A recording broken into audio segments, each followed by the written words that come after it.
My name is Tim James. This is the Quintessential Effect. I'm formerly a member of the No Labels podcast. I am here doing the business segment, launching a new series, talk about business. And this person right here, he's an entrepreneur, he's a father, he's a grandfather, he is a former military veteran, and we want to bring light to his business and what he does. Ladies and gentlemen, I want to introduce you to Isaac Schumann Jr. How you doing today, sir? I'm doing great, sir. How you doing? I'm doing well. We are sitting in this beautiful establishment, which is ISJ Cigars, um, located in Abercorn in Eisenhower in Savannah, Georgia. Um, Me being a new person that smokes, or for people who don't know about cigars, what would you say? Why bring cigars into the community? What was your reason for wanting this particular service being? Well, I visited a place up in Atlanta, and about 12 years ago, I visited, and I like to. When I went there, I said, "Well, this is work good in Savannah, Georgia," and I thought about it. I brought it to Savannah, and it's one of the upgoing things now in the city of Savannah and all over the world that people smoke cigars now. Even with ladies and men, they smoking cigars. Okay, when you say cigars, like, what is it about that? How do you get into smoking cigars? Like, what is the levels? Because it can sometimes, unlike menthol lights or cigarettes, you know what you like, you see it, you grab it. But cigars have so much variety to them. How can you break that down for? For a new beginner that starts smoking cigars, I was I would always tell them to start off mild or medium, where it's not too strong, not too full. Where that if you like flavor, start off with an infused one and do it on a Connecticut wrap, where that you won't have the buzz, and each cigar is a timepiece, and you cannot rush smoke a cigar as you smoke a cigarette. You got to take your time with it, and smoking it, you got to find your palate. What would you like? You know, when I first started smoking cigars, I'm talking about it had me high as hell. You know, sweat popping all over the place because I didn't know how to smoke one.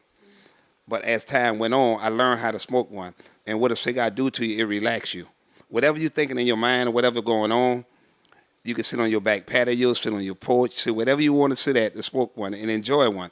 Once you find your palate and what you like to smoke. In the community of people you service, how do you feel how do you feel like this place affects them? Like the customers that come in. Like what do you want them to take away from the business when they experience?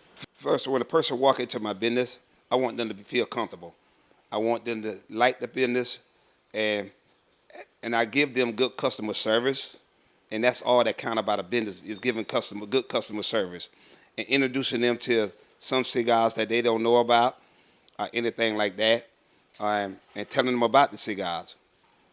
So that's what I want them to grab from this business. I've always, I've known you my whole life. Pretty much, you are my cousin, and we share the same blood and family. What does the ISJ, especially the the Schumann name, mean to you with this business? The I stand for my first name, which is Isaac.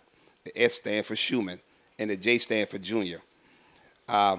When I created that name, I was under another company, a business name, and I had to cut that out. So I came up with my own logo for my business, which is ISJ.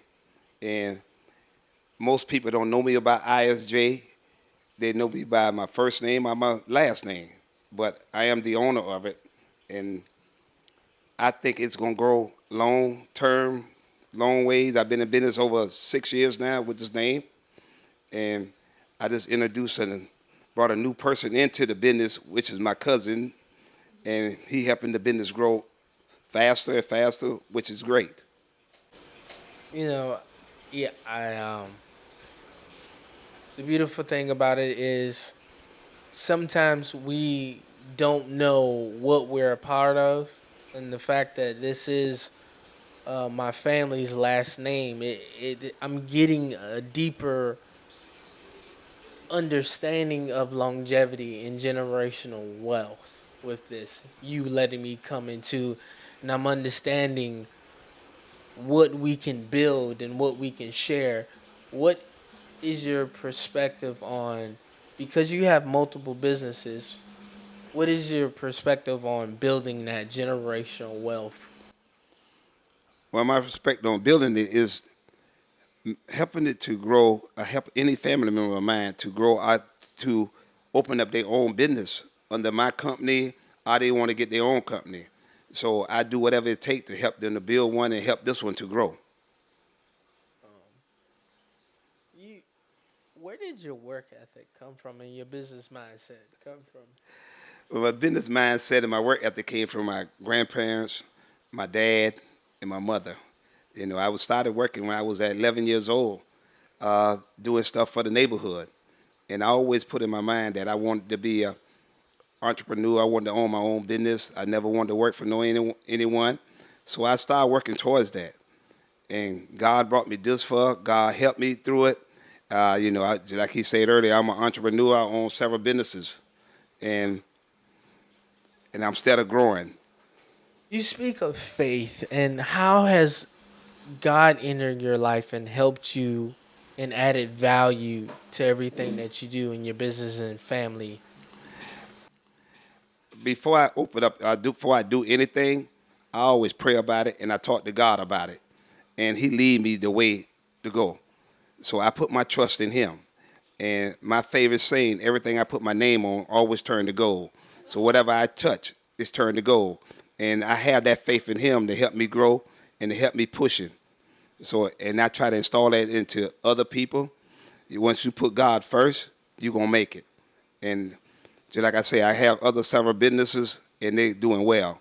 Speak on a little bit about your other businesses, just to bring more light into to declare what you do in the community. What I do in the community, I help people, I serve people. I give, like young men come up to me, want to know about business and how to start a business. I'm an open book on how to start a business and how to get a business. So I help the community out by helping them out. How do you you being a veteran, and I don't know too many veterans that have multiple businesses and income. How do you see that transition from being in the military service and then your transition out into the civilian world into this? How was Well, that process? well, that started years ago before I became a veteran, before I went in the military. You know, I'm a guy that's straight from the project, straight from the hood. You know, I never went to school for business or anything like that. I just stayed focused on God and kept pushing it and kept pushing it. I went into the military after I got out of high school, but I always had my business mind since I was a kid of doing things and trying to get this, because if you don't ask God for it, He's not gonna give it to you. So I kept praying. My grandmama kept telling me, "Hey, look, you're gonna be something. You're gonna be on your P's and Q's. You stay on your P's and Q's. You keep doing this. You keep doing that. You're gonna be something." And I always been striving to try to make not to make other people happy, to make sure I'm happy and to make sure I'm doing the right thing. Oh man, that's powerful, man. What so as a father, how do you see yourself? Who are you? Well, I see myself as a great father. You know, I'm not a give in to anything father now. You know, you got to earn what you like. I had to go out there and get it. My grandkids, my daughter, all of them, they got to earn theirs. I just don't give it to them. You do no work, you get nothing. And so, what is the principles you want to instill in your children and grandchildren from your work ethic from you? Always keep God first. Keep pushing, keep pushing. Just because somebody tell you no, that no means next opportunity. Do not let nobody stop you to get where you want to get to or where you want to go, because no such thing as can't. You can do anything, but just keep God first. Amen. Amen. Oh, man. Now, back to the cigar. What is I would say if I was wanting to choose a cigar, what would you recommend? Whereas you being a beginner smoker, I would put you on something mild, Connecticut style, uh, infused, something sweet, so that you can get the taste of it and you can enjoy it.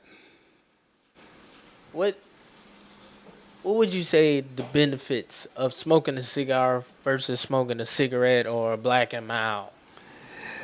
Because the benefits of smoking a cigar, you can take your time and smoke it. Every cigar got a timepiece on it. You can't, a cigarette, you can smoke a cigarette less than 15 minutes, probably 30, 20 minutes, less than that.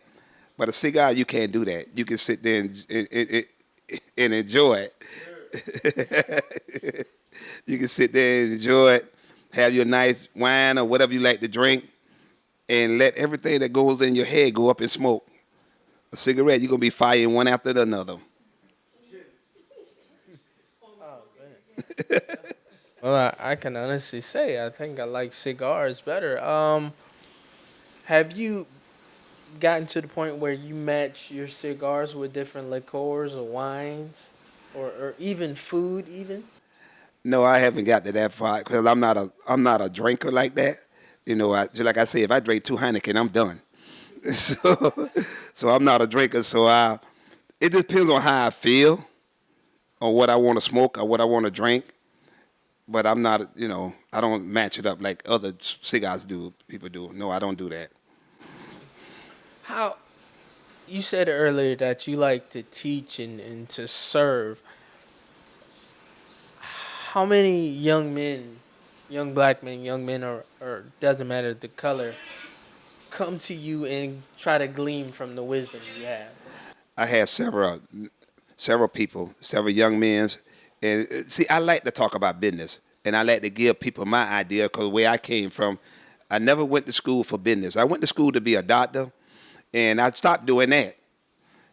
I stopped doing that my second year, and started working where I work at and stuff. But I try to give people idea on what to look for or what to open up a business under, because you don't give people what they want, you give people what they need.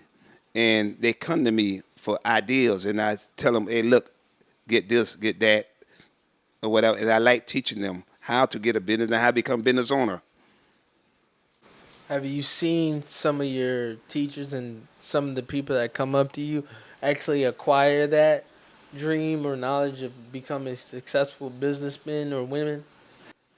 No, I haven't seen that. I give you the book, it's up to you to read it. Um, Being in this place, where do you see yourself in 5 to 10 years from now? Well, in less than 5 years, I see myself open up another one, getting higher and higher, keep climbing the ladder, going up the ladder. Yeah, I'm trying to reach the sky and go past the star. What would you say one of your biggest challenges, or would say, I won't say fears because I'm not going to initiate people having fears, but what would you say your challenge is every day when you wake up? I don't have a challenge, and I don't have no fear. I have no worries, because just like I say, God gave me everything I got. If He didn't want me to have it, He wouldn't have gave it to me. So I don't have no fear. I don't have no worries. I don't have no challenge. Life is a challenge for everybody when they wake up in the morning. It's how you do it. Yeah. Yeah. Man, if y'all can feel the energy in this room right now, it's straight just, um, because, man, I love you and I respect you. Uh, and we haven't always gotten close in the years of knowing each other. It's just recently we've reached out to each other in the gym, and I just want to say, man, I admire and I respect your grind. You're a fearful leader. Your thirst for more is unquenchable. Your will to not submit or surrender to loss or failure, or or being afraid to step out. I believe people need to see that more. Men need to experience that more. You're a rare find in the community or the family because you don't give excuses, you give results. And I just want to say that from the bottom of my heart. I appreciate you, man. And I appreciate y'all. But excuses, everybody got one. Yeah. If you set your goal high Yeah. and reach for it, you'll get there. But keep God first. It's nothing that you can't have. The same thing other people have right there, you can do better, you can get more. It's what you want to do in life. And you don't have to be a billionaire, you don't have to be a millionaire. You just reach your goal, shoot for it. And never let nobody tell you that you cannot do nothing. Prove them wrong that you could do it, because it is, you could do it. There ain't no such thing as can't. Ain't no thing. If they tell you no, no mean next opportunity. Keep pushing. For an entrepreneur or any person that's looking in the business or in a business now, what would you say or what advice would you give them on their trajectory? Because sometimes we think we get a business, next moment is millions, and it's not the reality. Listen, you give yourself a 5-year plan on your money, of making money, because most people who got in business and think it's gonna last, they're gonna be a billionaire or make money within a year. They don't stay in business long. If you don't have long term on your money, thinking long term on getting your money return, don't get in business, because it's not gonna happen. It may take you 5 years to see your money. It may take you less than that, but you're not gonna see your money within a year. Um, Recently, we shared a story of you had to move people out of a certain establishment of your business because their energy or their personality was not conducive for the business to grow.